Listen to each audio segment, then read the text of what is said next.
Bueno, buen día a todos. Buenas tardes por allá, Tomás.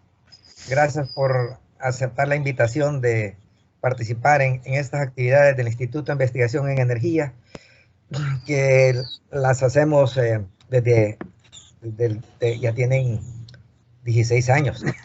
Antes tenían otro nombre, llamaban coloquios, ahora desde el 2014 para acá se llaman conversatorios. Y pues siempre procuramos tener gente como ti, expertos en el tema, ¿no? Bien, nuestro conferencista de hoy es el doctor Tomás Gómez Navarro. Él es ingeniero industrial y doctor ingeniero industrial por la Universidad Politécnica de Valencia, España. Actualmente dirige el Instituto Universitario de Investigación en Ingeniería Energética de la Universidad Politécnica de Valencia. Su trayectoria empieza investigando la relación entre las actividades industriales y el ambiente. Todo esto desde hace más de 20 años. En el ámbito de las evaluaciones ambientales, se especializó en sistemas energéticos y pasó a la eco-innovación de estos sistemas. Su investigación actual se centra principalmente en los sistemas híbridos basados en fuentes de energías renovables con y sin almacenamiento y en el cálculo de la huella de carbono de estas instalaciones. Tiene 38 publicaciones indexadas sobre las mencionadas materias, entre artículos de revistas, patentes, libros y capítulos de libros. Además, ha participado en 32 congresos internacionales sobre energía y ambiente. También ha liderado o participado en numerosos proyectos con financiación pública o privada, internacional o nacional. Es profesor visitante en diversas universidades y en 2020 ha impartido 46 cursos sobre sus líneas de investigación. Tiene más de 1.200 horas en países como Alemania, Polonia, Italia, Europa, Colombia, Chile, Argentina y Ecuador. Y próximamente también estará aquí en Honduras.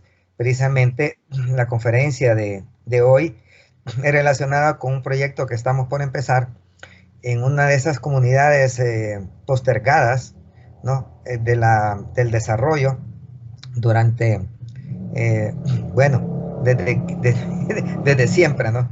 No podemos ponerle una fecha porque desde siempre han estado postergadas del desarrollo y obviamente sin energía eléctrica, ¿verdad? Con Tomás pues tenemos algunos temas en común. Tomás, yo empecé también a estudiar la relación de energía y ambiente desde 1900, en los 90 y tantos. y siempre he visto eso, ¿no? La relación energía-ambiente. La he visto tanto que en la Universidad Nacional Autónoma de Honduras me inventé una clase que se llama Energía y Cambio Climático. Y fíjate que se ha vuelto de las clases más populares en la Facultad de Ciencias. Creo que es la segunda más popular, ¿no? Hemos tenido hasta 15 profesores, 30 secciones de 35 alumnos. Ha crecido rápidamente. Empezamos en 2014 y el 2014 para acá ha crecido mucho. Y ahora también la tenemos en línea, así que si la quieres llevar, te invitamos aquí en la matrícula. Un poco ocupado. Bueno, Tomás, estudia el micrófono. Muchas gracias por tu... Bueno, muchas gracias. Voy a compartir la pantalla, por favor, confirmadme que se ve lo que quiero mostraros. ¿Se ve la presentación?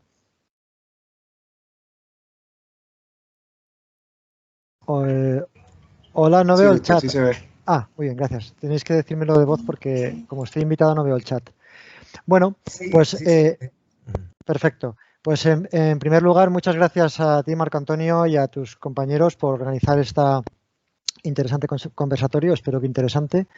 Y yo encantado de contaros lo que estamos haciendo y de luego pues empezar un diálogo con los asistentes. Voy a intentar contar lo que estamos haciendo en unos 40 minutos más o menos para que pueda haber tiempo a conversar, para que no sea realmente un monólogo, sino un diálogo.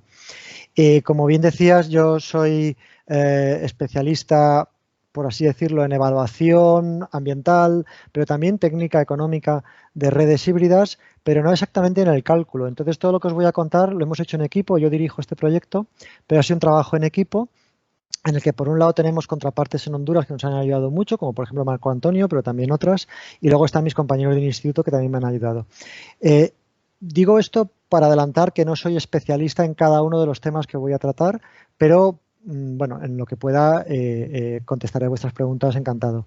Y por último también decir que he intentado introducir en esta presentación varios elementos de las redes híbridas de energías renovables para comunidades rurales aisladas, porque aunque la biomasa es uno de los asuntos que más ha llamado la atención a Marco Antonio y que me haya pedido que comentara, en realidad hay muchos otros elementos tan importantes para el éxito de esa instalación como lo que es la parte técnica de la biomasa. Entonces yo creo que es importante que pongamos sobre la mesa todas las piezas de ese puzzle o todos los elementos que van a contribuir al éxito de esta instalación. Vale, también os voy a dejar mis datos de contacto y, por supuesto, si tenéis interés en más información, en la medida de lo posible intentaré responder vuestras demandas. Bueno, mirad, los contenidos de hoy serían una breve reflexión sobre la importancia de las redes híbridas aisladas para cumplir los objetivos de desarrollo sostenible, en particular el 7 y el 13, aunque también otros. Luego entraré a ver cómo se pueden diseñar y cómo se pueden dimensionar. En realidad, primero dimensionar y luego diseñar para responder a las demandas de energía que se plantean. Y finalmente, o en combinación, porque estos dos elementos, estos dos últimos puntos los iré combinando, iré planteando un caso de estudio como ejemplo de lo que estoy contando.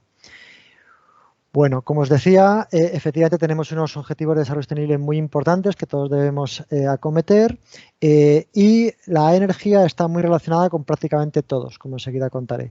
Pero luego ya en particular, y como bien decía Marco Antonio, hay un nexo muy importante entre energía y cambio climático, por tanto, la respuesta que demos en términos de suministro de energía va a estar muy relacionada con que mitiguemos, nos adaptemos al cambio climático o lo empeoremos. Y por otra parte hay un objetivo específico de que todo el mundo tenga acceso a energía limpia. No he querido, hay una serie de metas relacionadas con este objetivo, pero básicamente quiere que todas las personas tengan acceso a la energía, primero, o sea, combatir la pobreza energética, pero luego que sea una energía limpia, una energía fiable, una energía que durante el tiempo se vaya a mantener y también una energía que se pueda permitir pagar. Y por último, una energía que no les ponga en peligro. Entonces, de alguna forma, todo esto parece encajar bastante bien con la electrificación de las poblaciones aisladas, las que no tienen ahora mismo acceso a la energía o tienen acceso a un tipo de energía, pero no al mejor tipo de energía según cada caso. Ahora entraré en esos aspectos. Pero indudablemente, insisto, también estaría relacionado con la pobreza, porque con energía tú puedes generar quizá pues un bombeo de agua y entonces más producción agrícola y entonces tener un excedente que puedes comerciar con él. Con la energía puedes tener mejor salud. Por ejemplo, si tienes una energía eléctrica que es limpia cuando se consume, evitas los humos y los problemas de estar dentro de una vivienda quemando combustible de biomasa. O con energía puedes tener un mayor empoderamiento social y crear más oportunidades y entonces pues puedes de alguna forma evitar una cierta competencia de género, etcétera, etcétera. Existe una serie de elementos muy relacionados con el desarrollo social y con la energía. Bueno, aquí veis hasta qué punto hay esta relación. Fijaros, en esta gráfica, que por cierto la he extraído de un documento que han publicado en el Ministerio de Honduras, se ve una serie de correlaciones con el paso del tiempo. Ahora no me acuerdo muy bien entre qué año y qué año, porque veo que no lo he copiado, pero pongamos en los últimos 10 años, entre el índice de desarrollo humano, que mide, pues eso, si tenemos vidas saludables y largas, si tenemos educación, si tenemos libertad, etcétera, y la energía que se consume en kilogramos equivalentes de petróleo por habitante. Bueno, pues como veis, grandes aumentos de la cantidad de energía producen pequeños aumentos del desarrollo humano, salvo que estés muy abajo, que entonces es una diagonal. Luego, salvo algunos países como este, que ahora no sabría decir, pues parece que es Chile o México, que están consiguiendo progresar deprisa en el desarrollo humano con un incremento del consumo de energía, en general hace falta mucho consumo de energía, como está planteado hoy en día, para conseguir mejorar el desarrollo humano. Y esto es una cosa que nos tiene que hacer reflexionar. la energía es muy importante para todo lo que tiene que ver con el desarrollo humano, pero tenemos que plantearnos cómo promovemos o cómo conseguimos este desarrollo humano, porque quizá no estamos siendo eficientes. La energía es necesaria, tiene que ver con la eficacia en la mejora del desarrollo humano, pero cuidado porque además tenemos que ser eficientes, porque no hay energía infinita. Incluso el Sol, que tiene un suministro de energía enorme, como también veremos después, no es infinito. Y en todo caso hacen falta materiales, minerales, etcétera, para capturar y procesar esa energía que nos viene en forma de radiación solar, y eso no es ni mucho menos infinito. Por lo tanto, no podemos movernos horizontalmente en esta gráfica, hay que moverse lo más verticalmente que podamos. Pero en todo caso hace falta energía para el desarrollo, eso está claro. Pero es que además, con el modelo actual, la energía supone emisiones de gases de efecto invernadero. Fijaros, aquí tenéis de nuevo el desarrollo humano, pero ahora correlacionado con las emisiones en toneladas por persona. Emisiones en toneladas por persona anuales. Como veis, los países con mayor índice de desarrollo son también los países más contaminantes, porque desafortunadamente su modelo está basado en un tipo de energías, que son las energías fósiles, que al quemarlas producen grandes emisiones de efecto invernadero. Luego tenemos una necesidad de desarrollarnos, unos objetivos de desarrollo sostenible, una correlación con el consumo de energía y un modelo actual que es claramente insostenible. En tanto en cuanto produce cambio climático, que tiene unas consecuencias desconocidas, pero desde luego no tienen por qué ser buenas, pero es que más incluso en cuanto a suministro de esas energías. En cuanto a materias primas para ese gas, ese carbón, ese petróleo. Bueno, esto nos llevaría a plantearnos alternativas, ¿de acuerdo? Fuentes de energía limpias, renovables, o sea, que sean para muchísimo tiempo y que las podamos pagar. Porque claro, no he hecho la correlación con el Producto Interior Bruto, pero os imagináis que hay una gran correlación entre desarrollo humano y Producto Interior Bruto. O sea, ser rico te ayuda a estar más desarrollado. Es así, no en todos los casos, hay excepciones, pero qué duda cabe que una economía potente ayuda al desarrollo. Bien, ¿cómo podemos tener crecimiento económico y no invertir demasiados recursos en energía? Pues con las energías renovables. Porque si bien, ahora yo creo que todos los que estamos aquí ya lo sabemos, si bien se ha ido diciendo que eran un modelo caro de desarrollo, ahora vemos que no es caro, es muy competitivo. Estas gráficas que os traigo aquí muestran cómo ha ido bajando el precio de lo que llaman el Levelized Cost of Energy, o sea, el coste de la energía teniendo en cuenta todo el ciclo de vida, la instalación, el CAPEX, la inversión en equipos, los gastos de operación y mantenimiento, el desmantelamiento. Cogiendo todo esto y calculando por kilovatio hora generado a lo largo del ciclo de vida de estas tecnologías, estamos viendo unos descensos espectaculares. Y en la siguiente gráfica, aquí veis una zona sombreada en la que se ve el margen de variación de los combustibles fósiles, ¿de acuerdo? Y aquí veis una serie de puntos que son diversos proyectos. Cuanto más grande es el círculo, más dinero o más se ha invertido en el proyecto. Y el coste, de nuevo, el coste de energía nivelado a lo largo del ciclo de vida. Como veis, la biomasa es muy competitiva frente a los sistemas de combustibles fósiles. La solar fotovoltaica puede serlo más o menos, y ahí tenemos una serie de problemas. La hidráulica es bastante competitiva. La geotérmica es bastante competitiva, pero tienen que ser proyectos grandes casi siempre, hay pocos proyectos pequeños.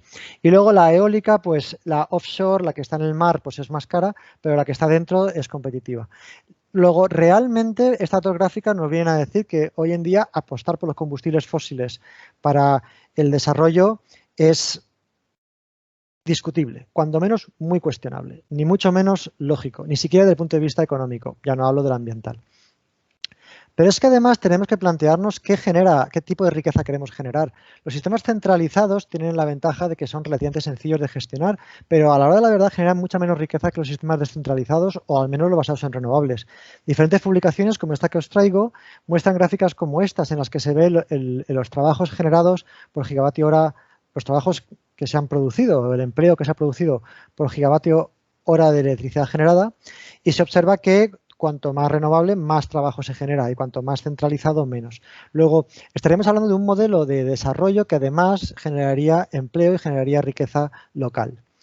Bien, todo esto es para explicar la siguiente gráfica. Esa introducción que he hecho, que no es de redes híbridas todavía, es para comprender que estemos intentando, los que estamos avanzando, los que estamos innovando, apostar por fuentes de energía renovables combinadas entre sí, ahora explicaré la necesidad de hacer esto, y no combustibles fósiles, ni siquiera como backup, ni siquiera como apoyo, como soporte, ni siquiera para darle una cierta garantía de suministro a nuestro sistema. Pero es que además, cuando IRENA y otros, la Agencia Internacional de Energía, el IEA, y otros autores, estos dos artículos que os traigo aquí, han hecho modelos económicos sobre cómo puede ser la electrificación total o el acceso total a la energía, que no siempre es electrificación, a veces es térmica. En Honduras quizá hay menos problemas de frío, aunque sé que dependiendo de dónde también tenéis, pero hay regiones donde pasan frío y hay que procurar energía térmica, ¿no? Bueno, pues a lo que voy. Cuando vamos a un modelo centralizado, nos encontramos, o sea, en una apuesta por sistemas muy grandes que es de generación, luego de transporte, luego de distribución y comercialización, lo que nos encontramos es que realmente económicamente nos salen las cuentas y nunca podremos cubrir a demasiadas personas con este sistema, a no ser que sea con fuertes subsidios públicos, es decir, a no ser que sea el Estado pagando ese desarrollo. Con mecanismos de mercado, no. Sin embargo, con mecanismos de mercado sí pueden funcionar en un sistema de Energy for All, o sea, que le llega a todo el mundo, con las redes híbridas y con las redes off-grid. Estas serían mini redes conectadas entre sí y a una red principal, o sea, que habría una red principal y luego saldrían ramificaciones de transporte y distribución según el tamaño a mini redes, pero incluso las off-grid tendrían mucha importancia. ¿De acuerdo? Luego, los modelos económicos han llegado a la conclusión de que si queremos llegar a todos, realmente a todos, el único sistema, bueno, hay dos posibilidades. O los cambiamos de donde están, o sea, le decimos, tú ya no vives donde vivías, en ese valle entre las montañas, en esa isla, en ese lugar en el río, sino que te vas a vivir a una ciudad o te vas a vivir a un lugar donde esté electrificado porque no va a poder crecer demasiado la red. O creamos redes locales, ¿de acuerdo? Autosuficientes. Luego, en las energías que se mueven en los modelos no está la biomasa, está como otros, pero tiene muy poco peso. Hoy voy a deciros que yo creo que esto está en revisión, ¿de acuerdo? De hecho, como ya veíamos antes, la biomasa es bastante competitiva en términos de costes. Fijaros, esta gráfica no está en la misma escala. Aquí los costes están de 0 a 40, de 0 a 100, de 0 a 10, de 0 a 70, de 0 a 15. Estamos hablando de precios realmente bajos. Por tanto, lo que ha pasado en estos modelos es que no han tenido en cuenta la gasificación, que es una de las tecnologías más incipientes y que la quiero traeros hoy. Ha tenido en cuenta las calderas para energía térmica, ha tenido en cuenta la digestión anaerobia, la generación de biogás a partir de agua y residuo o biomasa, pero no la gasificación. Entonces, esto es una tecnología relativamente nueva que todavía hoy está dentro del el campo de la innovación, de lo experimental, o a nivel de prototipos, si queréis. No sé si conocéis esto de los TRL, esta sería en TRL8, TRL9, es decir, está ya a punto, Technology Readiness Levels, pues está en ese punto en que está ya a punto de ser industrializado masivamente, ¿de acuerdo? Y proyectos como el que traigo hoy, que llevamos entre otros con los compañeros del Instituto de Ingeniería Energética de la UNA, de la Universidad Nacional Autónoma de Honduras, están para esto, están para seguir creando evidencia y demostradores de que es una tecnología madura y preparada. Espero convenceros más o menos de ello en esta exposición.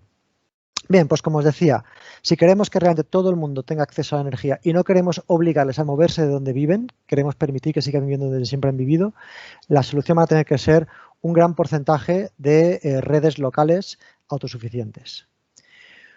Bueno, ¿qué son estas redes híbridas de energías renovables? Pues como su nombre indica, es una microred con una planta de generación o varias que transporta energía térmica y energía eléctrica, aunque lo más habitual es que sea energía eléctrica solo, pero también puede ser térmica, a una serie de consumos, normalmente residenciales, pero también puede haber pequeña industria o puede haber pequeño comercio o puede haber otro tipo de servicios, etcétera. O pueden ser grandes, porque hay redes muy grandes. Para que os hagáis una idea, si tenéis curiosidad, hay muchísimas bibliografías sobre esto. ¿Y sabéis quiénes están publicando mucho sobre esto? Japoneses y americanos. Los japoneses porque están muy preocupados por su sistema centralizado y por nuevos desastres que puedan dejar grandes regiones sin luz y sin energía. Y los americanos porque están muy preocupados por los sabotajes y por los ataques terroristas. Están intentando crear enormes microredes, le llaman microredes, mini redes, pero son bastante grandes, de mucha potencia, del orden incluso de megavatios instalados, precisamente para tener un sistema muy dividido en trozos, sobre todo para lo que es más sensible, comunicaciones, energía, transporte, militar, alimentos y no sé qué más, tiene una serie de sectores clave, y en ello está intentando crear mini redes. Y en este sentido, por un poco por una paranoia, ¿no? De un miedo a que les puedan atacar a sus centros neurológicos de creación de energía y dejarles, bueno, crearles un blackout, como el que les ha pasado en Texas, por cierto, por culpa de una enorme nevada, ¿de acuerdo? Bueno, entonces, desde muy pequeñitas, como las que os traigo hoy, hasta bastante más grandes, son redes donde hay una serie de energías renovables trabajando juntas y una serie de consumos alimentados por ello. Y luego, pues, toda la electrónica de potencia para que eso trabaje bien y la distribución, etcétera. Bueno, aquí en este ejemplo tenemos eólica, tenemos fotovoltaica, tenemos un generador de biogás, tenemos hidráulica, pero además podríamos tener células de combustible con hidrógeno, o podríamos tener gasificación, que es lo que os traigo hoy, o podríamos tener geotermia, o podríamos tener otras, e incluso motores diésel, que yo lo evito, o sea, en mis proyectos no están, en los proyectos en los que yo participo y puedo decidir, pues no están, pero debo reconocer que en otros proyectos han tenido su papel y han conseguido un suministro fiable con grandes reducciones de costes y de emisiones de gases de efecto invernadero. Bueno, ¿dónde vamos a aplicar estas microredes? Pues mirad, os traigo un ejemplo que estaría en el mismo Honduras, que es el proyecto este en el que, como bien decía Marco Antonio, venimos colaborando, con la intención de que nos sirva para aterrizar todo lo que voy a ir explicando a continuación. Como bien sabéis, pues Honduras es un país que tiene desigualdades regionales, con zonas en general, o sea, o en balance hay en torno a un 75-80% de electrificación, pero en la práctica, en lo que son las zonas rurales, en lo que es la zona urbana, hay mucho menos problema de acceso a la energía, aunque sí que hay problemas de costes y de pagos y de calidad incluso de esa red. Pero en las zonas rurales hay mucho más porcentaje de vivienda no electrificada, ¿de acuerdo? Y nosotros en particular estamos trabajando con la provincia, ahora no me acuerdo cómo era el nombre, de Choluteca, o sea, de esta región de Choluteca, ¿de acuerdo? Sabemos que hay zonas que están más en peores condiciones, pero bueno, también sabéis que los proyectos surgen un poco donde se dan las condiciones adecuadas, es decir, donde los diferentes actores coinciden y trabajan juntos. Yo me encantaría hacer proyectos en otros sitios, pero bueno, pues cada proyecto es una enorme dificultad. Afortunadamente podemos poner en marcha este proyecto en Choluteca. Concretamente está en la zona del corredor seco centroamericano. Quiero pararme un segundo a destacar esto porque es una zona que está recibiendo mucha atención cada vez más porque está sufriendo mucho las consecuencias del cambio climático, y aquí se produce un elemento de injusticia ambiental, es decir, de una serie de personas que pagan algo que no están generando, es decir, el cambio climático, hombre, Honduras tendrá su parte de culpa, pero en la práctica las grandes causantes del cambio climático son los grandes países industrializados, España entre ellos, ¿no? Pero luego los grandes impactos no se producen tanto allí, que también, como en estas zonas, ¿no? Y ya no me refiero solo a desastres tipo huracanes, nevadas, olas de calor, inundaciones, como por cierto habéis tenido una no hace mucho, sino incluso temporadas de sequía y un cambio climático, es decir, en la serie de larga temporal que produce, pues eso, una obligación de cambiar la forma de hacer las cosas como las veníamos haciendo y demasiadas veces para mal. Entonces, esta actuación está dentro de este corredor seco centroamericano o mesoamericano y corresponde a una comunidad aislada en una zona, como veis, relativamente montañosa, bastante expuesta al sol, como luego contaré, y con bastante recurso de biomasa. Y esto fue un poco lo que nos llamó la atención, ¿no? Lo que nos hizo pensar, aquí hay proyecto. Esta comunidad tiene un núcleo principal de unas 70 viviendas, 72 viviendas, y una parte aislada que forma parte de la comunidad, pero físicamente está retirada, porque 2,5 kilómetros pues, se notan, por una pista que no es muy buena, a unos 40 kilómetros más o menos de la población más, el núcleo, digamos, electrificado más cercano y de la red de transporte y distribución más cercana. Por tanto, es muy caro llevar la electricidad hasta allí, y aunque hay varios proyectos y propuestas y promesas, en la práctica el tiempo pasa y la electrificación no llega. Y entonces nos ha parecido que este era un buen ejemplo de cómo podíamos proponer algo alternativo. En vez de tirar el tendido eléctrico hasta allí, crear una microred de electricidad local. pero por supuesto con energías renovables. En parte también porque además los combustibles fósiles para llegar hasta aquí tienen que subir por toda esta pista que son 2-3 horas de camino al precio del diésel o de otros combustibles que ya sabéis que no son baratos y con toda la dificultad de mantener esta compra continua, esta capacidad de compra, mientras que las energías renovables la instalación es cara, pero una vez que las tienes son gratis. Aunque no del todo, ahora también volveré sobre eso. Bueno, me explico hasta aquí, me vais siguiendo. Ya sé que tengo un acento diferente, pero no sé si voy muy deprisa o creo que va bien todo. Bueno, pues entrando en las redes híbridas, el primer problema que tenemos cuando nos planteamos estos proyectos es la demanda, porque estamos hablando de comunidades que no tienen consumo de electricidad, con lo cual no tenemos un consumo previo, unas curvas de consumo históricas en las que basarnos. Y tampoco tenemos tendencias para ver cómo evoluciona el consumo histórico en esa comunidad. Y en general, la pregunta de qué demanda de electricidad hay es una página en blanco.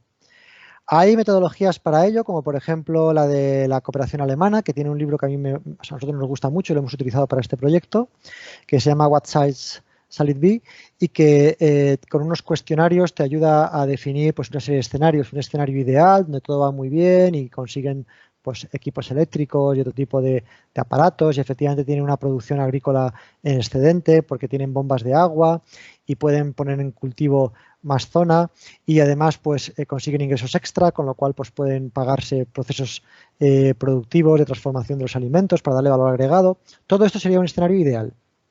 Luego un escenario muy básico que sería el correspondiente a si no, no vale la pena hacer el proyecto, para menos que eso no nos metamos en problemas. No habrá desarrollo real, no habrá un cambio cualitativo si no conseguimos esta demanda básica. Y luego una demanda intermedia. Nosotros hemos intentado cubrir la demanda intermedia, ni la ideal, porque se nos iba de presupuesto, teniendo en cuenta que este dinero lo hemos conseguido de la Agencia Española de Cooperación Internacional de Desarrollo. Me gusta decirlo porque, pues oye, están haciendo un esfuerzo con el dinero de los españoles y no es poco, estamos hablando de cientos de miles de euros. Por tanto, muchísimas gracias, Agencia Española de Cooperación Internacional de Desarrollo, y por creer en este proyecto y por financiarlo. Y, como os decía, esta parte de la inversión es potente y es difícil, y luego volveré sobre ello cuando hablemos de la parte económica. Pero una vez instalado, no hay mucho coste de operación y mantenimiento. Luego, quizá la comunidad sí pueda tener ingresos como para llegar a consumos mayores. Bueno, pues parte de su trabajo tendrá que ser invertir en hacer crecer la red, en hacer crecer la planta y en hacer crecer la red. Nosotros lo que hemos intentado es que esté todo sobredimensionado, que no es un gran sobrecoste, para que pueda asumir mayor flujo de energía por la distribución. También volveré sobre eso después. Como veis, se identifican pues las 76 familias, que hay unos 5 miembros en cada familia más o menos de promedio, y familias de más, familias de menos. Vemos un poco lo que están haciendo con la ayuda de nuestras contrapartes locales, con ACICAFOC, que es una ONG con sede en muchos países de Centroamérica, aunque su sede fuerte está en Costa Rica, pero que nos está ayudando muchísimo en Honduras y con los que estamos muy contentos, con la propia comunidad, que ha montado una empresa para gestionar sus asuntos comunitarios, lo cual me parece una idea inteligente. Siendo una comunidad aislada rural, no están perdiendo un poco las oportunidades que surgen de los diferentes programas que hay en el país, y también con su propia iniciativa. Entonces están muy bien organizados y ellos también nos están ayudando mucho, etcétera. Bien, pues como os decía, se identifica una serie de demandas y también le preguntamos a cada vivienda lo que querrían y hagamos esta curva. Como veis en esta curva de demanda, que es una curva media, es decir, no es ningún día en particular, sino un día medio de consumo, tenemos una parte puntuada que serían las demandas comunitarias, que tienen que ver con la iluminación de la comunidad, con algunos usos industriales que se van a hacer en comunidad, con el procesamiento de la biomasa, que luego volveré sobre ello. Tenemos una curva esta que es la correspondiente a... perdonad. Ahora. Tenemos esta curva de aquí que es la correspondiente al consumo individual agregado, es decir, de todas las viviendas, y luego esta curva por encima que sumaría los dos consumos. Bueno, pues esta es nuestra curva de demanda, lo que tenemos que cubrir con nuestra red híbrida de energías renovables. Vamos a ver ahora, por cierto, llegamos a un total de 201 kilovatios hora día de suministro y en torno a 3 kilovatios hora día de suministro por vivienda, que es muy poco, y lo sabemos, ¿de acuerdo? De hecho, está relacionado con esta tabla que también está publicada, está desarrollada por la organización esta ESMAP, que ahora no me acuerdo cuáles eran, pero este informe es muy conocido, el informe Beyond Connections, y que viene a decir lo que es una red de calidad, lo que es una red eléctrica que da calidad de vida. Entonces tienen varios puntos como la capacidad pico, como la disponibilidad y la duración, la fiabilidad, podríamos decir, el suministro, aunque está relacionado también con esta reliability, la calidad en términos de voltaje, de buena calidad de onda, que no estropee los electrodomésticos, que realmente permita que todo funcione, que se pueda pagar, que sea viable legalmente, por supuesto, que esté bien integrado en el sistema jurídico y que sea saludable y segura, ¿no? Sin accidentes. Bueno, nosotros estaríamos aquí, fijaros, estamos entre el 3 y el 4, es decir, conseguimos un nivel que está por encima del nivel 3 y no llega a cubrir el nivel 4. Y en esto debo decir que una vez más fue por limitaciones de presupuesto, es decir, por no irnos a un proyecto mucho más caro que no pudiera competir por la financiación.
Pues perdonad, ¿me escucháis ahora?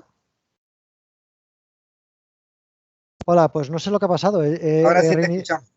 No sé qué ha pasado. He reiniciado esto. Vuelvo para atrás entonces. Sí, sí. Esto lo Hasta había. aquí. Esto lo había. ¿Esto estaba explicado? Sí, sí, sí. Sí. Bueno, muchas gracias. Disculpad, el problema del online a veces es este. Bueno, como os Sí. decía, a partir del desarrollo de esta digamos, obtención de datos para el consumo individual o particular y los consumos comunitarios, que son estos números que veis aquí, sale esta curva, pero esta curva es una curva media, es una curva que no es real. A lo mejor un día de pura casualidad tenemos esta curva. Nuestra red tiene que ser capaz de suministrar una gran variabilidad en torno a esto. Nosotros antiguamente lo que hacíamos era a partir de esta curva y con la hoja Excel suponíamos picos hacia arriba, picos hacia abajo, por coincidencias, y entonces intentábamos cubrir la mayor casuística posible. Algunos picos se quedaban fuera y entonces saltaban los diferenciales o elementos de protección, porque hacer una red un sistema eléctrico tan robusto que cubra cualquier variación nos puede llevar a sobredimensionarlo excesivamente ya que sea demasiado caro. Entonces, como os decía, esto se puede hacer a mano, como lo hemos hecho toda la vida, bueno, con unas hojas Excel más o menos preparadas, o hoy en día ya hay software para esto, como por ejemplo, bueno, está el MATLAB, también se pueden hacer modelos de consumo en MATLAB, o se puede hacer con el LoadProGen. Este software es muy interesante y lo estamos usando y genera curvas como esta que veis aquí. Es decir, en torno a una serie de parámetros y de variables va haciendo cambiar el suministro y voy a poner esto en silencio. Y digamos que la curva que genera ya sería más realista. Es decir, nuestra red debería ser capaz de responder a todos estos demandas de energía. Bueno, pues con esto podemos empezar a dimensionar la red híbrida. Pero, insisto, he querido pararme en esto porque uno de los grandes problemas que tenemos todos los que estamos en el desarrollo rural es que es muy difícil predecir una demanda de algo que nos ha dado antes. Y trasladar directamente el modelo de la ciudad, decir, bueno, vamos a coger el hondureño medio, no nos sirve porque el hondureño medio consume muy poco porque hay grandes problemas y grandes desigualdades en el país. Vamos a coger el hondureño rico de las ciudades y vamos a trasladarlo. Tampoco nos sirve mucho porque quizá no tenga un patrón de consumo eficiente y estas redes son una buena excusa, una buena oportunidad para evitar el efecto Jevons, el efecto rebote que genera ineficiencias en el consumo. También volveré sobre eso después, pero son una buena excusa para trabajar con la comunidad y decirle, mirad, vais a tener la energía que se necesita para una vida digna, pero hay que ser muy conscientes de que la energía no es infinita ni gratis, por muy solar o por muy renovable que sea la biomasa. Por tanto, tenéis que tener conciencia de la limitación del sistema y tenéis que ser muy eficientes en el uso. Es un ejercicio también interesante de concienciación y de empoderamiento de la comunidad. Ahora volveré, hacia el final volveré sobre ello. Bueno, ¿qué recurso tenemos? Pues, como os decía, podemos tirar del recurso hidráulico, del recurso geotérmico, del recurso eólico, etcétera. Pero, desafortunadamente, en esta zona de trabajo no había mucho recurso eólico. Hay recurso en la zona de cordillera, pero está bastante más al norte, o sea, no estamos nada cerca de la zona donde más recurso eólico hay, también la costa norte de Honduras, pero vamos, no estamos nada cerca de ese recurso. Tampoco había recurso hídrico porque si bien no llega a ser la zona más seca, aquí si llueve veis que está todo bastante verde, el agua es muy estacional, hay 4 o 5 meses de agua corriente, de quebradas con corriente de agua y luego varios meses de nada. Solo hay pozos que se puede bombear agua porque la verdad es que a nivel de acuífero está muy bien, pero no hay corriente de agua, luego no hay esa opción o no fácilmente, vaya, no barato. Y geotermia, etcétera, también la fuimos descartando y nos quedamos con el recurso solar y el recurso biomasa. Bueno, como podéis ver aquí, en esta zona tenemos en torno a 4,5 o un poquito más quizá, pero 4,5 sería relativamente conservador, de kilovatios hora por kilovatio instalado, es decir, año. Así que tenemos una buena radiación solar. Además, ya había un proyecto implantado, que por cierto Marco Antonio tiene que ver con esto y os contará más si queréis, del programa de las Naciones Unidas de Pequeños Proyectos de Desarrollo, que había instalado unas pequeñas paneles, ¿de acuerdo? Que, bueno, son estos de aquí, son en torno a 100 vatios y la verdad es que no seremos nosotros quienes critiquemos esto, pero indudablemente no ha supuesto un cambio muy importante la calidad de vida de estas personas. Sí, tienen iluminación por la noche y eso alarga su vida útil, quiero decir, necesitan menos leña, con menos humos y menos problemas para iluminarse. Pero en la práctica, si queremos que haya también bombeo de agua y producción y puedan tener pequeños electrodomésticos y acabar o disminuir mucho en lo posible el cocinar con la leña, bla, bla, bla, en la práctica necesitamos más energía. Pero nos ha venido bien porque tenemos datos para ver cómo está la generación y confirmar lo que vemos, lo que este mapa dice, ¿no? Porque luego hay un tema de sombras, etcétera, que también tenemos que conocer y un tema de calor, que eso también influye en el rendimiento. En fin, de este mapa a la realidad siempre hay varios pasos que dar y estos paneles nos vinieron bien para esto. Con esta gráfica lo que quiero reflejar es que con no demasiada fotovoltaica podríamos generar tanta energía como se necesita. Fijaros, esta es la curva de demanda, debajo estaría toda la energía que se necesita porque esto es potencia y cada vez que pasa tiempo pues vamos acumulando energía y debajo de esta curva hay más energía de hecho que debajo de esta curva. Pero como todos sabemos tenemos un problema y es que en ciertos momentos de consumo no hay sol y no hay generación y luego todo este exceso se pierde si no lo acumulas. Luego la solución serían fotovoltaica con acumuladores. Hasta aquí todo totalmente razonable. Problema, es muy caro. Y nos preguntamos si hay alguna forma de reducir el tamaño de los acumuladores e incluso reducir el tamaño de la fotovoltaica con una con un sistema energético de apoyo. Pero ese no es el principal problema, eso es un problema. El principal problema es que esto no siempre va a pasar. Es decir, hay estaciones, está el verano, está el invierno y en la práctica se puede dar perfectamente una sucesión de días sin suficiente radiación. Y si esa sucesión de días se da, entonces esto es ficticio. Es decir, esta generación no se está dando y esta energía no se cubre. Las baterías necesarias para aguantar varios días de baja radiación y suministro normal es muy caro. Eso es muy caro. Es decir, trasladar parte de esa energía a acumuladores para cubrir esto de aquí, si todos los días fueran exactamente así, es caro. Pero si encima tenemos días donde esta curva amarilla no se da, no se podría pagar fácilmente o nos iríamos a unos costes muy elevados.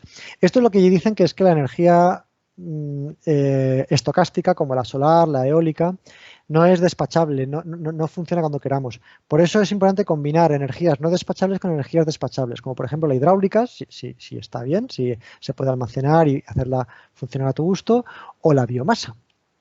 Así que nos planteamos la biomasa. Una de las cosas que enseguida nos dijeron nuestras contrapartes allí locales es que había un gran recurso de biomasa y que este recurso se estaba utilizando de forma tradicional y llegaban a los 17 kilogramos por vivienda y día. A mí esto me parece mucho, pero nos lo han dicho de diferentes fuentes, luego debe ser cierto. Esto supone una extracción de 1,3 toneladas día de madera, una extracción que viene siendo sostenible porque lleva mucho tiempo así. De hecho, con los estudios del ICF, del Instituto de Conservación Forestal de Honduras, para la zona de influencia de esta comunidad, lo que sería su zona legítimamente explotable, ellos daban una producción de 2 toneladas día. Por tanto, sí parecería que 1,3 toneladas día está dentro de lo sostenible. Bueno, ahora veréis que nosotros estamos mucho menos. Así que nos planteamos la biomasa. Es un tipo de biomasa seca que estaría muy bien relacionada con lo que es la gasificación. Esto sería poco útil para la digestión anaerobia. No es muy eficiente en calderas convencionales de biomasa, pero sí en gasificación. Así que nos planteamos hacer una red híbrida que tuviera fotovoltaica, gasificación y acumulación. Bueno, lo siguiente ahora es empezar a equilibrar todo esto, porque es un problema, claro, si subes fotovoltaica hace falta menos gasificación, si subes gasificación hace falta menos fotovoltaica, los acumuladores también juegan. Hasta ahora nosotros hacíamos ya trabajar otra vez más en nuestro caso, en nuestro equipo, con páginas Excel que teníamos más o menos preparadas y hacíamos combinar los diferentes resultados, pero desde hace ya 10 años o más, pero 10 años que yo sepa, o que yo recuerde, está Homer. Homer es también está PVSys para fotovoltaica, RedScreen, perdón, para combinación de renovables, es decir, hay varios softwares. A nosotros nos gusta Homer. Esos softwares permiten hacer muchos cálculos a la vez, es decir, tú le das un rango de potencias de fotovoltaica o un rango de acumulación para las baterías, un rango de potencias de gasificación, etcétera, etcétera, y Homer empieza a jugar con eso o bueno, a calcular todo tipo de situaciones y te las ordena por diferentes variables, por ejemplo, el coste de inversión o el coste de la energía teniendo en cuenta todo el ciclo de vida o la fracción de renovables que quieras entrar, etcétera. O sea, qué porcentaje de renovables quieres que se usen, puede ser conectado a red o no conectado a red, entonces te puede decir cuánta conexión a red tienes o no tienes. Bueno, el caso es que nosotros metimos en Homer esa simulación, aquí veis un poco, está en inglés, disculpadme, hay diapositivas que están en inglés porque no he tenido tiempo de traducirlas y corresponden a otras presentaciones, pero de todas formas es un inglés técnico que se entiende y si tenéis alguna duda yo encantado de responder. Bueno, entonces, jugando con variaciones de 1 kilovatio pico, instalaciones que van subiendo y bajando a golpe de 1 kilovatio pico, intentando usar gasificadores comerciales. En esta primera ronda fuimos 18 hasta 25 kilovatios, luego explicaré que tuvimos que coger uno de 30, etcétera, etcétera. Llegamos a unos resultados como los que vais a ver a continuación. Es decir, que la solución que mejor acomodaba todo era una de fotovoltaica de 40 kilovatios pico de paneles fotovoltaicos, que son bastantes, con un gasificador de biomasa de 25 kilovatios, que tuvo que ser de 30 porque luego se había descatalogado el de 25, el que a nosotros nos gustaba ya no lo tenía All Power Labs, también contaré esto, que es otra película. Un banco de batería de 200 kilovatios hora que corresponde más o menos a un día de almacenamiento, lo cual es muy arriesgado. Normalmente se ponen 2 o 3 días. Pero en la práctica nosotros hemos visto que con el gasificador, que es este de aquí, nos podemos permitir una gran reducción en baterías. Y esto es lo que ha hecho que esa red sea bastante rentable o bastante competitiva económicamente. Estamos en torno a 3 euros por vatio. O sea, serían unos 3,5 dólares más o menos. No sé, la conversión no la tengo muy fina. 3,6 dólares por vatio instalado, que está muy bien porque IRENA marca en torno a 4 a las instalaciones off-grid. Entonces nosotros estamos un poco por debajo de lo que IRENA dice. Y una serie de gestores de red que permitirían, pues eso, suministrar a una demanda que va variando, o sea, dar un buen acompañamiento a esa demanda. Resumen, en Homer hemos metido las curvas de demanda con toda la variación estocástica que antes decía, más el recurso solar, que por cierto lo hemos metido horario. Homer hace ahora lo veréis, un cálculo horario del funcionamiento de este sistema, más el recurso de biomasa, más hemos metido también las diferentes tecnologías posibles disponibles, porque no antes le dices las potencias, sino le metes los catálogos o las características técnicas de los productos, de las tecnologías, para que sepa, pues eso, qué cabe esperar de ellos en términos de costes, de respuesta, bueno, de todo tipo. Y nos ha dado este diseño que veis aquí arriba, ¿de acuerdo? Que incluye fotovoltaica, acumuladores, el gasificador de biomasa y el sistema multiclúster de gestión de red.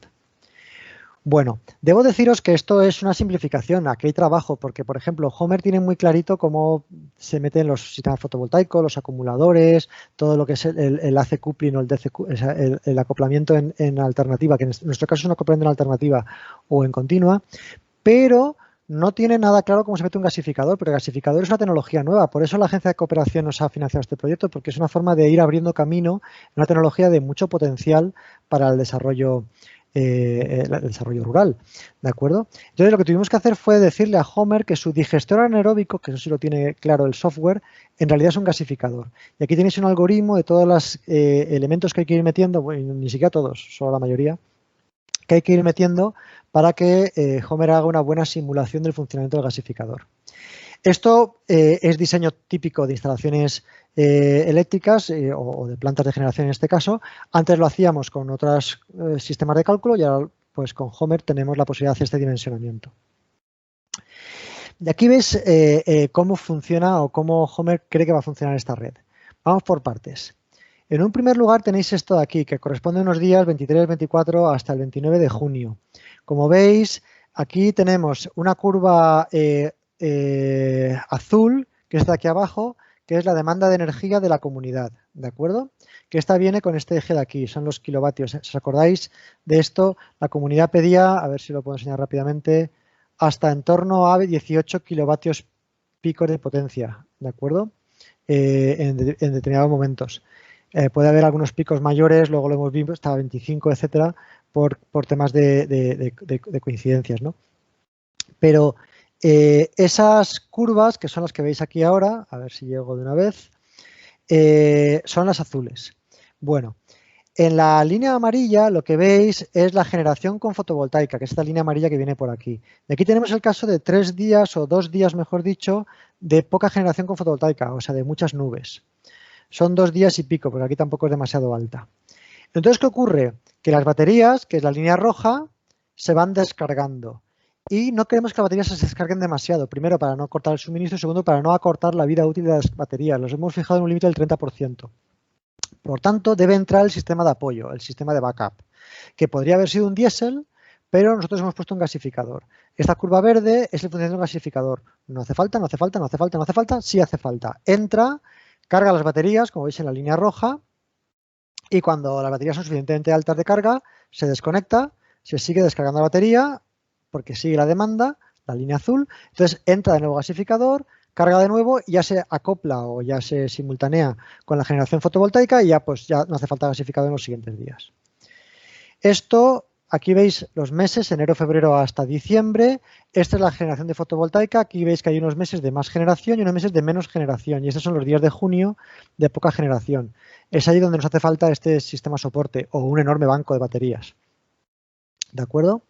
Aquí veis el estado de carga de las baterías. Todos estos son los resultados que simula Homer. Por eso es tan potente, porque cuando hacíamos con Excel llegábamos a unos números más o menos, pero siempre hacíamos sistemas bastante sobredimensionados. Gracias a Homer podemos hacer sistemas más ajustados, es decir, una inversión más precisa, más adecuada. Bueno, pues como veis aquí, las baterías están siempre muy cargadas hacia el final del día, que es cuando el sol ya se está retirando, ya está todo el día cargando, salvo los días en que no hay generación. ¿Vale? Pasan la noche relativamente cargadas y cuando llega la mañana se descargan rápidamente porque la comunidad se pone en marcha y cocina, ilumina, se viste, lo que sea, se va a trabajar. Entonces allí ese momento empiezan a cargarse porque hay poco consumo, pero luego de noche se vuelve otra vez a descargar porque es cuando vuelven a casa y consumen electricidad. Y por último podemos ver el gasificador. Aquí vemos que ha funcionado, pues no sabría deciros 4 horas, aquí a lo mejor 6, aquí otras 6, no llega, 5 horas, aquí ha funcionado 7 horas, en fin, cada día lo que ha hecho falta. ¿De acuerdo? Bueno, entonces, Todo esto nos permite tener una cierta confianza en que nuestra red va a responder. De todas formas, no lo he traído aquí, pero deciros que tenemos un laboratorio de energías renovables integrado donde se llama LabDER. Si estáis en Google, LabDER, Instituto de Ingeniería Energética, Universidad Politécnica de Valencia, saldrá. Y ahí tenemos, pues eso, ponemos un simulador de carga, diferentes generaciones con renovables y hacemos funcionar en condiciones bastante reales, claro, aplicando semejanza, aplicando escalas, para ver que lo que Homer dice, luego funciona. Y hasta ahora estamos muy satisfechos. Por eso cada vez usamos menos el laboratorio, que es muy caro, y más Homer. Bueno, y ahora voy a hablaros un poco del gasificador, que es lo más novedoso de todo lo que tenemos aquí. La gasificación, como quizá muchos de vosotros ya sepáis, es un sistema por el cual en condiciones deficientes de oxígeno, aunque hay oxígeno, yo convierto las cadenas de hidrocarburos de la biomasa en hidrógeno y monóxido de carbono, lo que se llama gas de síntesis. Hay diferentes tipos de gasificación, los de lecho fijo, los de lecho fluidizado, los que van a contracorriente, los que van a favor de la corriente, en fin. No me paro mucho. A nosotros nos gusta mucho el de All Power Labs. Este es un trabajo también que venimos haciendo desde hace mucho tiempo. De hecho, en nuestro laboratorio tenemos un gasificador indio que, bueno, era muy barato y nos vino muy bien, pero nos está costando muchísimo dinero en mano de obra, porque mantenerlo vivo es muy complicado. Mientras que luego tenemos este otro, el de los americanos, el de All Power Labs, que la verdad es que es un gasificador estupendo, es una máquina muy robusta que funciona muy bien. Por eso nos hemos atrevido a ponerla en cooperación al desarrollo, porque si lo pensáis, en cooperación al desarrollo no cabe mucho experimento, hay que hacer cosas muy seguras, porque estamos hablando de cosas muy sensibles, de personas muy vulnerables. No, estamos muy tranquilos. Este aparato se ha puesto en más de 1000 proyectos de cooperación al desarrollo. Además, en otros muchos, no, en más de 1000 proyectos. El plan de desarrollo era en torno a 100 y pico, 200. Pero 100 y pico, 200 en África, en Asia, en Sudamérica y están funcionando. Entonces, estamos bastante tranquilos. Nosotros lo tenemos también, lo estamos probando y funciona, así que no estamos muy preocupados con esto. Bueno, pues ¿qué entra? Entra biomasa y en este proceso que veis aquí, en esta gráfica, a ver que os la ponga, disculpad aquí.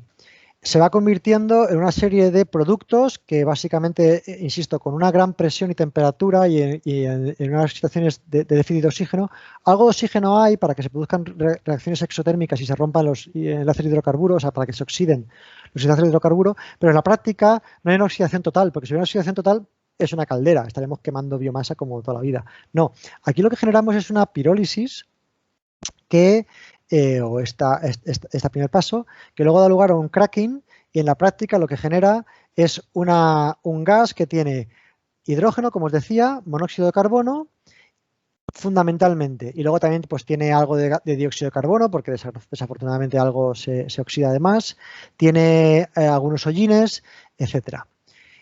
Bueno, entonces, este sistema está muy compacto. Los sistemas indios también están muy compactos. O sea, realmente no voy a decir que todos los sistemas indios sean malos. Os he contado mi experiencia personal. Debe haber algunos muy buenos. De hecho, en India hay muchos gasificadores en marcha y los indios no se quejan tanto. Luego, debe haber algunos muy buenos, pero yo no los conozco. Yo os cuento lo que os conozco. Entonces, tiene un alimentador por aquí arriba. Aquí se carga con chips, que ahora lo veremos, con astillas de biomasa o con cáscara de frutos secos o lo que sea, y tiene toda la zona de secado primero y de conseguir temperatura, y luego ya todo lo que es la pirólisis y el cracking. Y entonces tiene un colector de bioalquitrán o de biochar, ahora no encuentro una buena traducción. No, el alquitrán viene por aquí, esto es biohollín, biocenizas, no sé cómo llamarlo. Si alguien luego me puede ayudar con esa traducción, se lo agradeceré. Y el syngas. Y el syngas es el que va al motor eléctrico. Es decir, este es el gasificador que luego se acopla con un motor eléctrico. Un motor en realidad de combustión interna que genera electricidad, un alternador. Cuidado, este alternador, que es un motor de combustión interna, se puede alimentar con gasolina y con diésel y con gas natural. Nosotros lo hemos hecho, basta con ir cambiando la boquilla para que tenga la relación estiquiométrica sea la adecuada. Y nosotros en el laboratorio lo hemos hecho. Luego tiene un mantenimiento un poco distinto, etcétera. Pero en un momento dado, ese motor eléctrico se puede usar con diésel si la comunidad está muy desesperada con la biomasa, aunque no tendría que pasar. Esa es una de las ventajas de ese sistema, que es bastante flexible, permite otro tipo de alimento de combustibles. Pero indudablemente la idea es que se use con syngas y está optimizado de todo tipo de rendimiento, mantenimiento, etcétera, para funcionar con este syngas, esta mezcla de hidrógeno y monóxido de carbono, que aún puede ser más oxidado. Bueno, Y por deciros que, bueno, aquí veis que se puede combinar con diésel. En general, lo ideal es hibridarlo con renovables, que es como nos estamos proponiendo nosotros. Bueno, voy a ir terminando porque me estoy pasando un poco del tiempo. Deciros que... ¿Qué ha pasado? ¿Por qué? Lo siento mucho, no sé qué está pasando hoy con mi ordenador que tiene vida propia. Disculpad. A ver si consigo que esto no...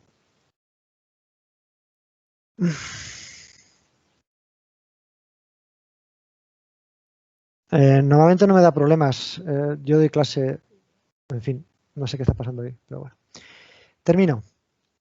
Estábamos aquí.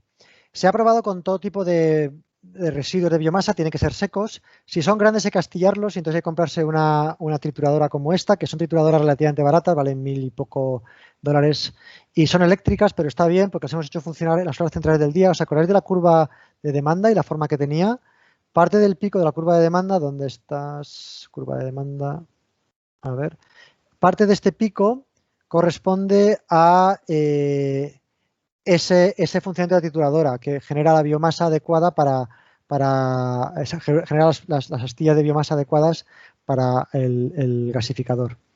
Bueno, pues como os decía, se ha probado y se conocen un poco pues, el poder calorífico y la generación. Mirad en esa tabla, que es la tabla que da el fabricante y que la verdad es que es bastante adecuada. Te dicen que por cada 2,4 kilogramos hora de biomasa generas esta potencia o esta energía, si la tenemos en cuenta en el tiempo. Por tanto, estamos diciendo que con 30 kilogramos de leña en una hora suministramos 30 kilovatios hora de electricidad, que es mucha electricidad para este caso. ¿De acuerdo? Recordemos que las familias están consumiendo en torno a 17 kilogramos día. Luego, 30 kilogramos es el consumo de toda una familia en un día, pero de 2 familias. Por tanto, hay mucho exceso. De hecho, en nuestro sistema, si recordáis, el gasificador entra poco en operación y necesita en torno a unos, creo que eran 1000 kilovatios hora al año aproximadamente. Estos 1000 kilovatios hora, por tanto, significan unos 1000 kilogramos de leña, en torno a 1 tonelada. Me suena que era un poco más, en torno a 2 toneladas. 2 toneladas al año, cuando esta comunidad está consumiendo en torno a 1,2 toneladas al día. Luego, el requerimiento de biomasa es mucho menor que el que tiene actualmente la comunidad, ¿vale? Para el suministro de electricidad que estamos proponiendo. Y por terminar, este sería el diseño con 2 grandes arrays, sistemas fotovoltaicos de 20 kilovatios cada uno, el grupo de electrógeno de biomasa, los consumidores, el sistema multicluster, las diferentes baterías y los Sunny Island que de alguna forma gestionan la carga de la batería para que siempre sea en condiciones adecuadas.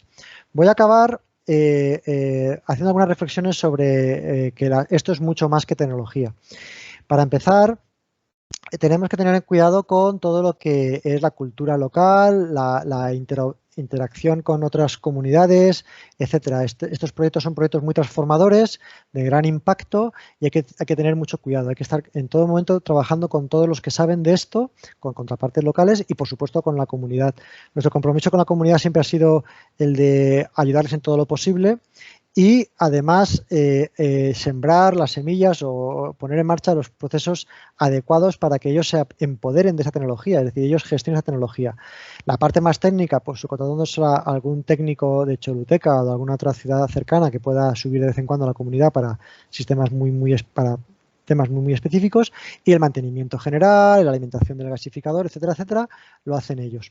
Por tanto, en este proyecto hay una fuerte componente de capacitación y de formación, en la que, por cierto, nos van a ayudar también los compañeros de la Universidad Nacional Autónoma de Honduras, Marco Antonio y su equipo. Además, hay que tener también mucho cuidado también con los temas legales, etcétera. Este proyecto tiene que tener todas las licencias y permisos adecuados para garantizar que está bien integrado dentro de lo que es el sistema legal hondureño y también para que el usuario tenga cierta confianza en que es seguro, no le va a herir, tiene calidad, pero además no produce accidentes. ¿De acuerdo? Y también tenemos el tema económico. Todo esto lo desarrollaré después si hay preguntas, pero ¿cómo vamos a mantener económicamente esto? Porque la inversión está clara que viene gracias a la ayuda a la cooperación, pero cuidado, va a haber costes. Bueno, nosotros tenemos previsto que, y está hablado con la comunidad y está más acordado, aunque está previsto todavía que hay algunas discusiones pendientes, que haya lo que se llama un pago por servicio.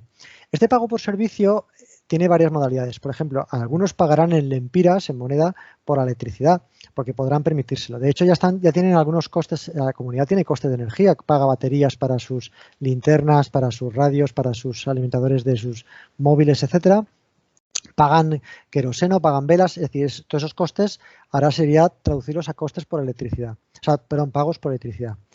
Pero además se supone que se van a generar una serie de excedentes, que van a tener una serie de ingresos. Pensemos que la electricidad al principio no se va a consumir porque no hay equipos eléctricos en la comunidad. Todos tienen amigos, vecinos que les pueden regalar o dar equipos eléctricos, pero les hemos prevenido contra esto porque los equipos de segunda mano son precisamente los más ineficientes. La idea es que si van adquiriendo equipamiento eléctrico y electrodomésticos, sea eficiente y sea de bajo consumo. Bueno, en todo caso, no habrá un gran consumo de electricidad al principio, irá creciendo a medida que la comunidad pueda ir adquiriendo esos equipos. Bueno, por tanto, tampoco se espera un problema muy incipiente, irá generándose con el tiempo. Pero a medida que se vaya entrando el consumo de electricidad, también será derivado o relativo a que entran ingresos por ese mejor cultivo, porque lo que sí se puede empezar ya a usar es la bomba de agua, que sacará agua y pondrá en regadío. Esto con la CICAFOC y con la ayuda de la FAO, por cierto, que no la he mencionado, pero también está implicada en todo lo que es la parte de agricultura de este proyecto, ya está en marcha, de hecho ya está terminándose. Por eso esos excedentes agrícolas van a generar ingresos con los cuales se podrá pagar esta electricidad. Y finalmente está el pago por servicios de mantenimiento, que se puede pagar con kilovatios de electricidad, servicios de biomasa. Es tan importante esto que hemos tenido que limitarlo en trabajo siempre conjunto, pero era tan rentable ir al bosque a por biomasa para hacer funcionar el gasificador tanto tiempo como sea posible, para estar suministrando electricidad continuamente con el gasificador, que dijimos, no, cuidado, la idea no es que os gastéis toda la biomasa en gasificador, solo la imprescindible. Por eso se limitó, ¿de acuerdo? Pero sí, algunas familias podrán conseguir electricidad a cambio de traer biomasa al sistema, etcétera. Hay mucho más, pero puedo deciros algunas pinceladas de los elementos que tenemos en cuenta. Y bueno, yo con esto acabaría. De nuevo pido disculpas porque me parece que me he pasado de tiempo respecto a lo que yo tenía pensado para mí, pero espero que haber tocado varios temas que os hayan interesado. Ya tenemos 30 minutos más para profundizar en aquellas cosas que no me he explicado lo bastante.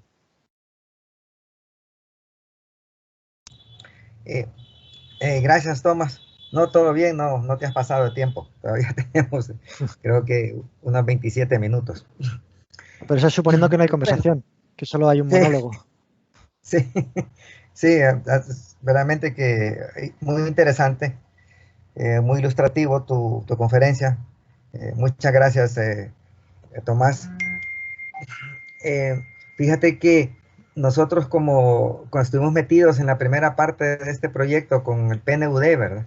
Programa de pequeñas donaciones, y se instalaron los sistemas fotovoltaicos. Y pues hicimos un pequeño estudio del consumo energético de la comunidad, y tal como tú dices, ellos no tienen aparatos eléctricos, lo máximo que tienen son teléfonos celulares y radios, ¿no? Así que vamos a crear una necesidad ahí, pero qué bien, porque la gente realmente se van a sentir que están ya en el siglo XXI, por lo menos, o XIX, porque toda esta gente, cuando inauguramos ese proyecto, y siempre lo cuento esto porque realmente que es sorprendente, cuando se inauguró el proyecto con los fotovoltaicos, una señora de 104 años dijo que ya podía morir tranquila porque por fin conoció la electricidad en su casa. Imagínate cómo es la cosa. Wow. Sí. Marco Antonio, debo decirte que nosotros siempre decimos que un poder implica una responsabilidad. Ellos van a tener más poder ahora, más potencia, más power, y van a tener que ser conscientes de la responsabilidad que están adquiriendo. Esta instalación puede ser un problema y no una oportunidad, y por eso es importante que todo este proceso sea muy acompañado y muy cuidadoso, efectivamente. Sí. Nosotros hace algunos años hablábamos de energización rural, pero esa ya sería otra parte, ¿no? Sería otro componente, que es llevarles a la comunidad que no solamente la gasten en iluminación, ¿verdad? Sino que puedan usarlo con otros fines, así como tú tienes contemplado ahí, creo, bombeo, ¿no? Correcto. Bombeo, sí. Pues nosotros tenemos este concepto que llaman de iluminar la pobreza, y a nosotros no nos gusta, entendemos, no es ninguna crítica a ningún proyecto que se haya hecho, porque todo suma, pero muchas veces desafortunadamente no hay recursos más que para iluminar la pobreza, y lo que queremos es ir más allá, queremos producir un cambio real. Exacto, perfecto. Bueno, los participantes que tengan dudas, por favor levanten la mano para que cederles el micrófono.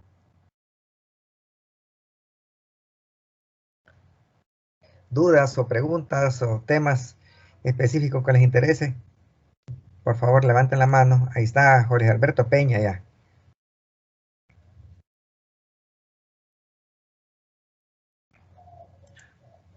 Sí, quería hacerle una pregunta a él. Yo soy especialista en basura orgánica. ¿No se podría utilizar, que veo que no consideraron ese tema, en que todas las comunidades generan una gran cantidad de basura orgánica, doméstica, que le decimos nosotros, para formar sus rellenos sanitarios? ¿No podemos utilizar ese tipo de basura orgánica para considerarla como una biomasa y producir energía eléctrica? La respuesta es sí, sí que se puede. Vamos por partes. La gasificación permite también usar basura orgánica, pero pide que esté seca. Entonces hay que hacer un proceso previo de secado, que no es agradable porque hay olores, puede haber insectos u otro tipo de problemas. Entonces, por eso nosotros no lo hemos considerado, porque nos ha parecido que este proyecto tenía muchas variables complicadas como para complicarlo, pero sí se puede. De hecho, los indios lo están haciendo, bueno, no solo los indios, pero que yo haya leído recientemente lo están haciendo. Y lo único que hay que tener cuidado es con el residuo también que se genera, porque el biochar, estas cenizas que genera el gasificador y este alquitrán que genera el gasificador, como viene una biomasa bastante limpia, es perfectamente compostable y se puede usar para como fertilizante, mientras que las basuras pueden mezclarse otros elementos por descuidos, como baterías u otros, que pueden ser tóxicos. Y entonces ese residuo habría que gestionarlo como un residuo tóxico, creando una pequeña complicación. Por no alargarme, la respuesta es sí se puede, esa tecnología lo permite, pero hay que hacer algún tipo de proceso y complica un poco su uso. Hay otra forma de utilizar los residuos orgánicos, que es en la biodigestión, pero en este caso se descartó porque no hay tanta agua para ello, se prefirió usar el agua para regadío. Tomás, fíjate que nosotros con esto, con la basura orgánica, el proyecto, además de tener la electrificación, ¿verdad? La iluminación de la pobreza, como bien lo has dicho tú, tenía también componentes de salud y de cultivos orgánicos.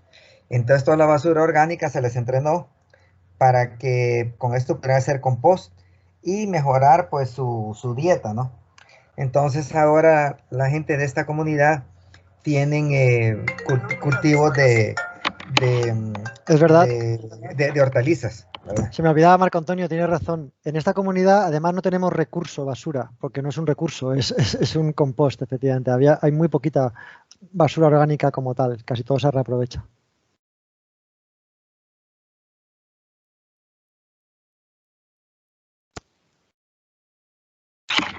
Bueno, Edwin Mejía, por favor.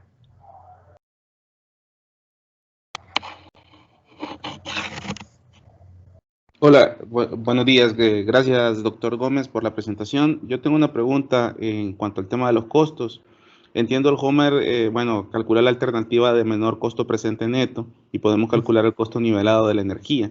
Entonces me gustaría que diera digamos, su visión al respecto de esto como, ¿verdad?, una alternativa que al final compite con la extensión de red y las alternativas standalone. Entonces, por favor. Sí, vamos por partes. Lo primero, es difícil hacer un estudio preciso, pero ya hay muchos estudios que podemos aprovechar. Todo depende de cuál es el coste de extensión de la red eléctrica, que en terrenos de orografía complicada, como los otros que están aquí, pues es bastante caro por kilómetro. Más luego está todo el tema del mantenimiento de esa red eléctrica, etcétera. Entonces, en la práctica, nosotros nos salía, hay una cosa que llaman el break-even point, o el punto a partir del cual ya no vale la pena tirar la red eléctrica, vale la pena montar la red en isla, la standalone. Bueno, entonces, nos salía en torno a 15-20 kilómetros, ya no vale la pena y estamos a 30 y pico kilómetros, por tanto, en principio sale mejor nuestra propuesta que llevar la red eléctrica. Y Por otro lado está el asunto de los costes. Nuestro levelized cost of energy es de 0,06 dólares kilovatio hora, que en lempiras, ahora no me puedo acordar, pero era, tendría que buscarlo, pero era por debajo del coste típico de electricidad en los municipios, ¿de acuerdo? Disculpad, ahora si acaso lo buscaré, creo que era 1.3 lempiras el kilovatio hora, creo que era ese el número, y en Honduras estáis pagando más. Sí, 6 centavos de dólar, perdón, por Sí, kilovatio hora. 6 centavos, exacto, eso no salía el kilovatio hora del levelized cost of energy. Y esto era suponiendo que la inversión la tienen que devolver, ¿de acuerdo? Porque no la tienen que devolver. O sea que si quitas la inversión, que en este caso es un regalo de la agencia de cooperación, y bueno, y todas las horas de los compañeros hondureños, es incluso menor. Por tanto, sale muy competitivo, pero es porque tenemos la suerte de que el recurso biomasa y el recurso sol, en este caso, estaban bastante disponibles. Nosotros hemos puesto un precio de $50 la tonelada de biomasa en Homer para hacerle entender a la comunidad y a $100 la tonelada, perdón, $100 la tonelada, y hacerle entender a Homer también que la biomasa no es gratis. Y bueno, y aún y con todo nos salen 6 centavos de dólar. Si tienes más dudas, Edwin, ponte en contacto conmigo por correo electrónico y puedo pasarte información para que veas qué números nos salen. Pero por responder a tu pregunta, nos salía claramente mejor opción económica que tirar el tendido eléctrico. Muchas gracias. Tomás, ¿se ha considerado el cultivo de biomasa para suplir esa demanda? Porque esta gente, mira, cuando nosotros hicimos eso, yo también hice un estudio de consumo energético. Lastimosamente se hizo ¿cómo se llama? En hojas de papel, porque lo hicimos persona por persona en la universidad. Pues no recuerdo en este momento, que fue hace como 3 años, el consumo en leña, porque la gente siempre va a seguir consumiendo leña, ¿verdad? Entonces sería como necesario que tuvieran un cultivo energético, ¿no? Es correcto. Nuestra intención, y quiero recalcar intención, es usar la menos leña posible en las viviendas, porque se ha comprobado que es un problema puede generar un problema de salud. Pero aquí tenemos dos elementos claros, un elemento cultural, es decir, hay unos usos y costumbres que pues, las personas quieren mantener y es completamente lógico, y luego hay un tema también económico. ¿De acuerdo? La leña ya tienen todos sus sistemas de recogida de leña y está interiorizado dentro de su economía y forma parte de lo que es viable. Por otra parte, está previsto que el gasificador sirva como elemento de extensión de la planta, es decir, si en un momento dado va aumentando el consumo de energía de esa comunidad porque les van bien las cosas y no tienen dinero para invertir en más paneles fotovoltaicos, lo que sí pueden hacer es usar el gasificador más a menudo, porque el gasificador se puede usar hasta 10 horas diarias y está muy infrausado ese gasificador. Y luego tiene una vida útil larguísima, es decir, es muy robusto, pueden usarlo mucho tiempo. ¿Por qué digo esto? Porque efectivamente entonces lo que va a faltar es biomasa. Si se tiene que compaginar el uso tradicional de biomasa con el uso para electricidad e incluso darle más protagonismo al gasificador, nos podemos tener un problema de deforestación y tenemos demasiado aprendido de errores del pasado para repetirlos. Así que parte de los cultivos que están en marcha son cultivos de combustible, son especies de rápido crecimiento controladas para que no generen problemas con el resto de especies autóctonas, pero son locales, aunque sean de rápido crecimiento, cuyo misión es proveer de leña a la planta de gasificación. Perfecto. Tenemos a Elsie Marina, si quiere hacer una consulta. Ya puedo hablar, ¿me escucha? Buenos sí. días, felicitar al máster Tomás por su conferencia, muy excelente, muy interesante el tema. Y mi pregunta es esta, aquí en Honduras se está utilizando lo que es el estiércol, ¿verdad? Para producir energía, más que todo para usarlo como el gas LPG, el gas butano para las estufas en las comunidades. Entonces mi pregunta es, ¿se puede considerar como biomasa ese tipo de materia prima para producir energía? Pues de nuevo sí. Es decir, nosotros no lo hemos considerado porque una vez más hay más demanda en los microcultivos para fertilizar la extensión de la producción agrícola de esta comunidad. Es decir, no habría estiércol disponible, pero se puede usar. De nuevo, hay que secarlo porque si no, no va bien para el gasificador. El gasificador pide humedad relativa del 15%, como máximo 20%, o incluso cuanto menos mejor, la verdad. Por tanto, si no genera alquitranes, y el alquitrán puede dar algunos problemas de gestión, o sea, se puede usar como fertilizante, pero realmente está demasiado concentrado, hay que mezclarlo bien con tierra, etcétera. Y bueno, pues lo mejor es que el alquitrán sea el mínimo posible.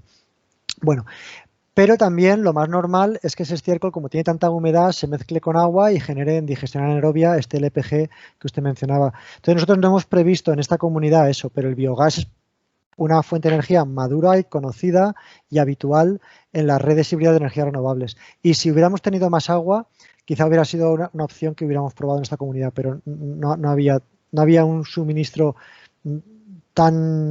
no hay tanta agua, o una cosa u otra. Y finalmente, por terminar de responder a su pregunta, no lo he mencionado, pero en nosotros no hemos detectado una demanda de energía térmica, más allá de para los procesos industriales de transformación de los productos agrícolas, ¿de acuerdo? Pero la digestión anaerobia permite calefacción, porque usted mencionaba las estufas, y es verdad, la energía, hemos hablado aquí de energía eléctrica, que se puede transformar en muchos usos, mecánico, en calor, para cocinar o para calentar o para lo que sea, pero realmente también podemos distribuir la energía térmica, nosotros podemos canalizar y distribuir la energía térmica. En algún proyecto lo hemos hecho, sobre todo a nivel de distrito de las ciudades aquí en Europa, y menos en cooperación al desarrollo, pero es perfectamente viable. Lo único que no ha sido el caso. Así que la respuesta es sí, se puede usar, mejor en digestión anaerobia, según el excremento, pero mejor en digestión anaerobia que para generar LPG que en el gasificador, pero en el gasificador también se podría usar con un proceso de secado previo. Perfecto, Tomás. Veo que no hay más preguntas.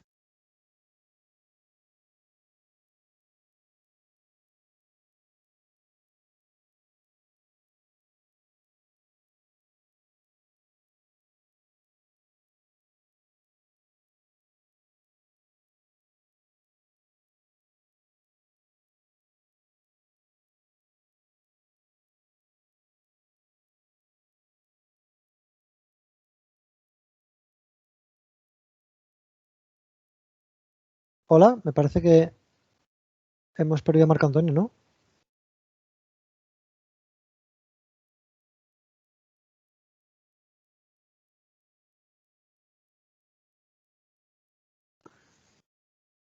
Bueno, comentarles que le enviaría a Marco Antonio esta presentación y tiene mi permiso para compartirla si así lo desean.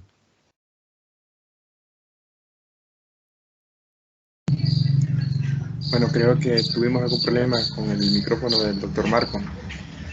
Entonces, sí, se nos desconectó. Bueno, por lo que vemos no tenemos más preguntas ahí en los participantes. Entonces, doctor Tomás, le estamos muy agradecidos por la ponencia de calidad, muy provechosa, de verdad muy buena. Y esperamos seguir contando con usted en futuras colaboraciones.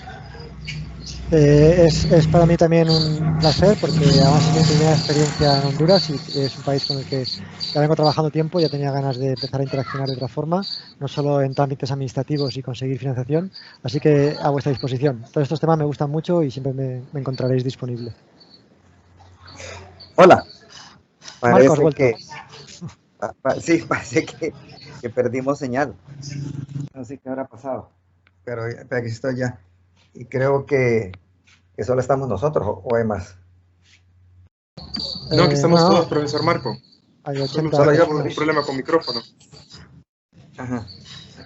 Bueno, solo yo perdí Estábamos señal. Dándole las gracias estábamos dándole las gracias al doctor Tomás por su participación.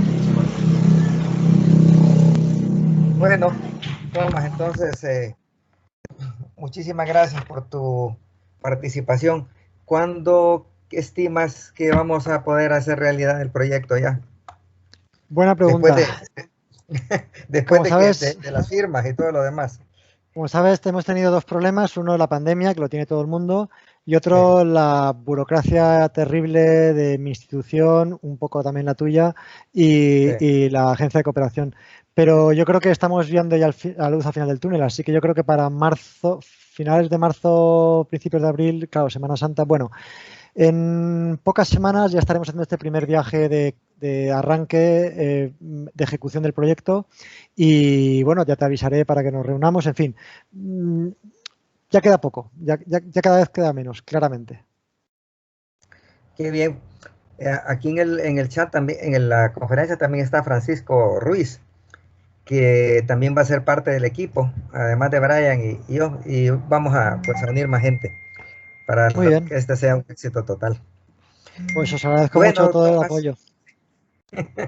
Gracias a ti, Tomás. Entonces, muchas gracias por tu conferencia, muy ilustrativa, muy excelente, ¿no? Y gracias a todos por participar. Bien. Hasta siempre. Hasta siempre, Tomás. Un abrazo, saludos. Un abrazo, sí. Y gracias a todos nuevamente.